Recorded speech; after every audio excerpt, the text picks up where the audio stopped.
Be honest with me. Watch this video and then come into the comments and let me know, have you ever heard of this study until today? It was an opportunity to shut the anti-vaxxers up about their claim that unvaccinated children are healthier. To our surprise, Dr. Zerva said he would conduct the study. He recruited a chief epidemiologist and two statisticians within Henry Ford to do so. These are mainstream scientists who no doubt held orthodox views regarding vaccines. In early 2020, I received a copy of the study. It showed the results of the analysis comparing children enrolled in Henry Ford from 2000 to 2016 from birth onward who had no vaccines compared to those who had one or more vaccines. The study was based on actual medical records. Meaning, finally, a large vaccinated versus unvaccinated study using health data from a major United States health institution, something, as the IOM pointed out, never existed before.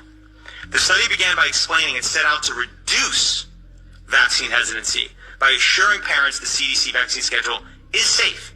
Instead, what these researchers found was that vaccinated children had 4.29 times the rate of asthma, 3.03 times the rate of atopic disease, 5.96 times the rate of autoimmune disease, and 5.53 times the rate of neurodevelopmental disorders, which included 3.28 times the rate of developmental delay and 4.47 times the rate of speech disorder. All of these findings were statistically significant.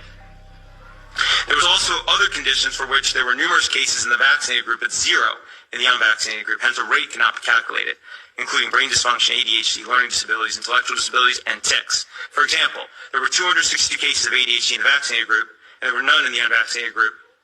In this study, there were around 16,000 kids in the vaccinated group, by the way, and around 2,000 in the unvaccinated group, so the rate, of course, between those is important, and that's what the study compared.